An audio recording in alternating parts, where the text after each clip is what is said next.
evolution, where the line between man and machine begins to blur. A new age of possibility emerges.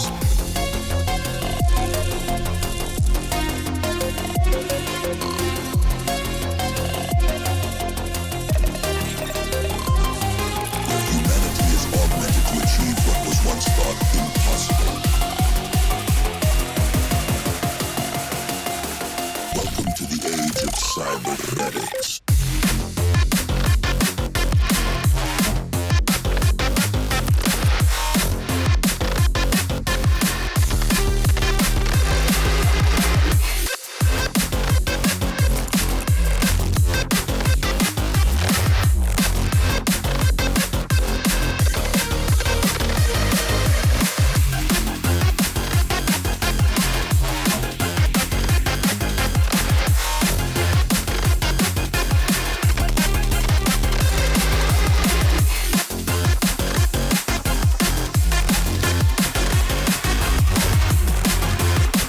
Yo, Descendant, Augiesaint here, and welcome to the channel. Hope you guys are having a fantastic day, and I want to talk to you guys about my updated Greg's build. Now, with the addition of weapon cores being added into the game, all of the weapons have been pretty significantly buffed. As you guys saw from my recent video with the Haley mobbing build on the Thunder Cage, that just absolutely melts through everything and explodes everything on screen. And we're having similar results with a bunch of other weapons. I've tested the Perforator, Enduring Legacy, the Gregs. We put a bunch of cores on a bunch of different weapons. So expect a lot of updated gun builds coming pretty soon to the channel. So you should totally stay tuned by hitting that subscribe button and hitting the bell notification icon.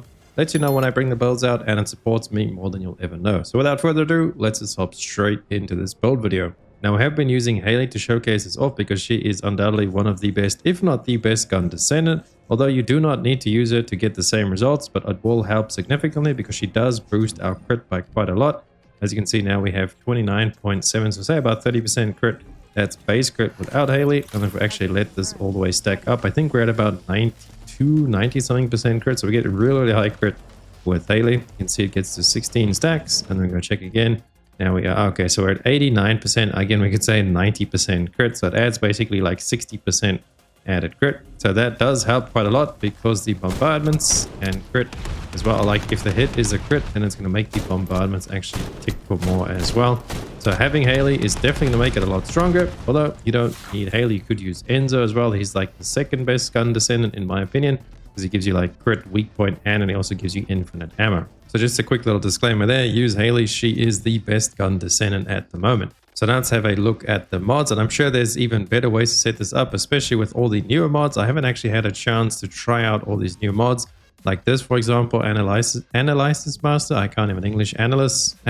How do you even say that? Whatever. The Anal Master. Yeah, that's definitely gonna be. Can we cut that out of the video? Okay, well, carrying on. So yeah, that mod I haven't tested that one yet. That is a new mod. And then there was another one, I think Hardline. Okay, not Hardline. There's one where you like hit weak points and it gives you increased attack power and weak point and everything. I think it's this one.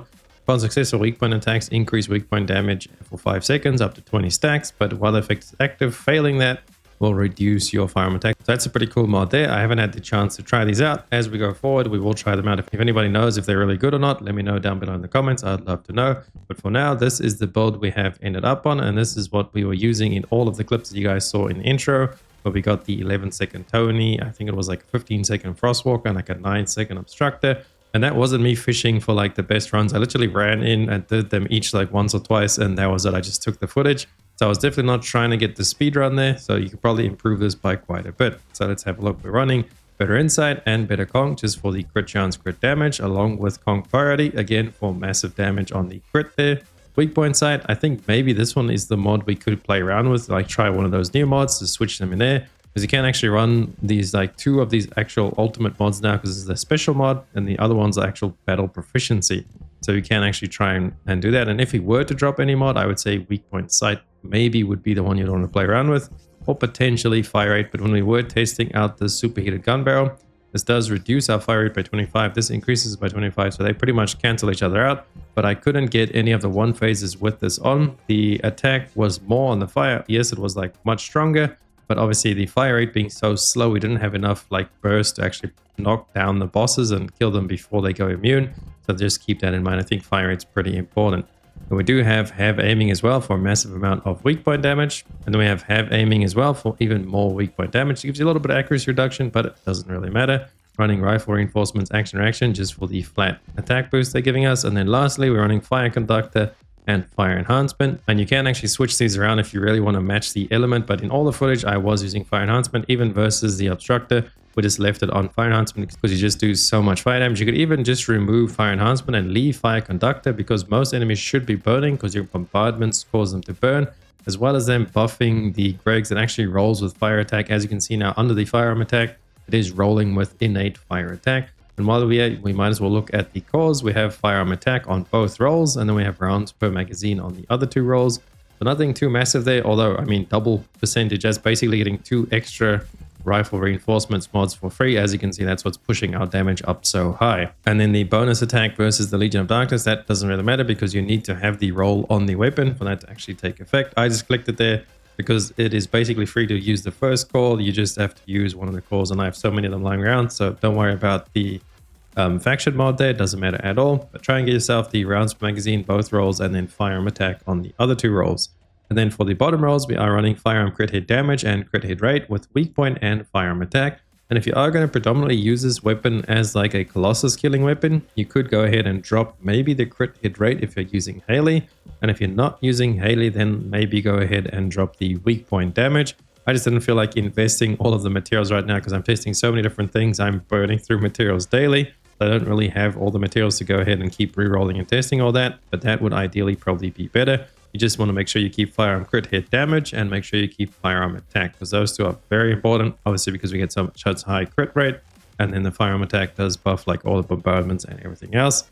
So crit rate and the weak point could be up for grabs if you want to switch one of those out for Colossus damage, maybe to go ahead and try that out. But like I said, all the footage was me using this as it is, and I also was not using the Annihilation set. I was using the Polar Knight set for the critical hit damage. This does give us quite a bit of crit damage, so let me show you guys without the modifier. Our critical hit damage right now is 4.402. If you go ahead and stack it up, you can see the frostbite, and you don't look on the enemy. The enemy is not showing you the frostbite. The frostbite is actually to the left, so you see the buff on the left. So let's go ahead and stack up our frostbite. You can see you just hit your 1 and it stacks up your frostbite. As you can see on the left of the screen there, those are the frostbite stacks. So it doesn't actually apply to the enemy, it applies to your character. There we have 10 stacks now. And then if we have a look at our crit damage now, fully stacked, we're at 4742. So quite a nice little boost there. We do get the crit damage. Although, again, you don't need any of that. You would actually get way more damage if you ran the Annihilation set. As you can see, the 4-set bonus over there is going to increase your firearm attack proportional to your HP. Basically, just get to 50% or lower, and you will be getting a massive boost from that. And then what you can also do on your Descendant, I'll share with you guys my mods. This is my AoE build I'm running. All you do for AoE is switch in the cryogenic cluster shot. But if you are bossing, then drop it, because it does actually build your frostbite stacks faster without this, and it also doesn't use as much MP. So for bossing, this is what I'm using with this. Although this version right here is what you could do for like maximum damage. Obviously, Walker Tight Rope is going to give you damage alongside the Annihilation set. That's why it's called Annie 1 HP, because we have conditional recharge, which whenever you use a skill is going to reduce your HP by 17.5%. So to hit the 50% threshold for Walker Tight Rope to work as well as the Annihilation set, you need to use 3 skills. If you do want to use this setup, I'll leave it on screen a little bit so you guys can screenshot it. This is just like smack together real quick. Most important thing is just getting the conditional recharge, Walker Tight Rope, and then some HP so you don't get like one shot. And then strong mentality, you could actually switch that over to the other skill cost reduction mod. I believe it is called maximize conservation. So you could switch that over as well, just so you don't drain all your MP while you have Cold Fury. So that would be the ultimate DPS setup. And then what you would do to easily proc the 50%, well under 50% to proc Walker Tight Rope as well as the Annihilation set, you'll want to press your Cold Fury like that one time. This is while just loading into the boss. And you can see that was our first skill, so that's skill number 1. And then wait a little bit because the boss still has to spawn in. And then when the boss is, close to spawning in, so you know the timing on building your 16 stacks up, you go and hit it a second time, but this time obviously you don't cancel out. And then when the boss drops down, you'll be hitting your Q, and that's going to put you now under 50% HP. That's going to proc your Annihilation set as well as Walker Tight Rope. And then obviously you will keep on spamming Q, so you'll keep dropping on HP, so it will be pretty scary because your HP is going to keep going down, but you're going to be doing massive amounts of damage, and then obviously it's going to cap out at that limit over there. Hopefully the boss is going to die before you end up killing yourself from, you know, putting yourself at really low HP. And then if we have a look at Reactor, Reactor doesn't really matter since this is mainly just focused on using the Gregs along with Haley. And the Polar Knight set, again, you don't have to use that. This is just showing you how easy it is to achieve the results we got. So with this Greg, without having Colossus damage on it, as well as without using the Annihilation set and without using Walker Tightrope and, you know, the any set bonus, we actually were able to one phase everything using this build right here. The only boost from these mods would be shot focus, obviously giving us a little bit more firearm attack, but everybody should have shot focus now. It's pretty easy to get. So if you are building a gunning Descendant, you definitely want to put shot focus in there just to get the increased gun damage. So one last look at the mods. This is what we're running right now. If we get any better results later, I will update and let you guys know. You should drop on by the streams at twitch.tv/Augiesaint. We are streaming 6 days a week. Love to see you guys there, as well as on YouTube. We are dual streaming as well, so you can catch us right here on the channel. That's why you should totally stay subscribed and then be on the lookout for all the future builds. Thank you guys so much for watching the video. If you liked it, please drop a like and sub channel. Helps me out so much, and I'll catch you beautiful people in the next video, as well as the live streams. Augiesaint now. Run free and dive into the sky. Hear the